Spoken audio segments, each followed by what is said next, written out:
Okay, Deshauna, you said what about the money? How much you was given? 1,700. Yes, me and a couple of girls, we was given like $1,786 for FEMA for housing assistance, but they haven't gave us our money for our damaged property. When FEMA gave you the money, what did they tell you the money was for? FEMA didn't tell most of us girls that the money was for the housing rental. So most of the girls went out and spent the money for their expenses of their houses damaged property, and they don't have any way of paying their rent money, paying their rent, or getting their lease agreement with FEMA. So they thought the money was for their damaged property. Their damaged property. So they bought clothes and shoes with it? Yes. Okay. Not knowing or not understanding that it was for housing. For housing. Only. And it still doesn't cover housing. No, it doesn't. Well, it doesn't cover their expenses for a house. Okay. Their expenses for clothing. It doesn't cover their expenses for Pampers and diapers. It doesn't cover their living expenses. Mm-hmm. So they haven't gave us our money for our living expenses yet. It's still with the state. So that's what FEMA was supposed to be for, and for helping us with housing. So they really didn't help us with our damaging property loss. They haven't gave us none of our money, but they have us responsible for their money and putting out their money in our hand for housing, to where we are like totally lost out of everything.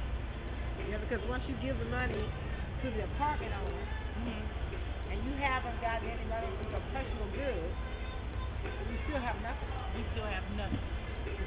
And once you move into an apartment, you have no bed. No bed. No linen. No linen. Towels. Pots. Pans. Nothing.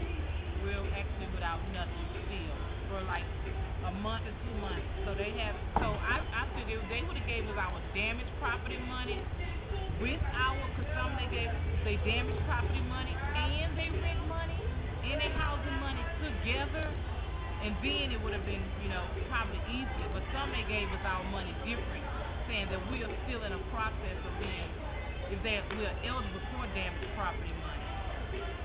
But they're going to give us their money for housing. Housing that you can't find. That we can't. Housing that you cannot afford. You cannot afford. Now, have you lived in Galveston? Mm-hmm. So the average price of one bedroom apartment prior to the Hurricane Ike was about what? It was about $450 a month. And since Hurricane Ike is like $700. Yep.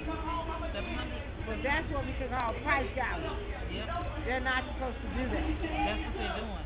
That's exactly what's going on. See, what's the name of the apartments that you've gone to? Most of them now that they're saying they're full. I tried some apartments. I have a couple of apartments, and the lady said it's like $750 for like a 1 bedroom. I think that's a 2 bedroom. She said it's like $750 for $750 deposit. So that's like $1,500. They only gave them $1,700. They only gave you $1,700. Yeah. So that's the deposit. FEMA doesn't pay deposit. No, that's supposed to be for 2 months rent. 2 months rent. They charge like our 2 months rent. They charge like our deposit is like our next month's rent and our first month's rent. So it's like $1,500 to move in. And they only gave you $1,700. $1,700. So that's all it is. You only have really 1 month, 30 days. 30 days, that's right. You got 30 days. Because in order to live there for 30 days, you got to give 30 days up front. And we have to mail back the receipts to FEMA, or they're not going to give us any more assistance with housing after that 1 month. If we don't mail back, so get somewhere to the money to mail back the receipts for housing, and we don't get any more assistance. And see, that's the point. Some of the girls went out and spent their money for the FEMA assistance, without mailing back their receipts, so they're not going to get any more housing. So lost in the system because they didn't explain drop. And they haven't even got some of us haven't even got our damaged property money. You got your phone number and everything down there. We're going to work on your case. I'm going to kind of call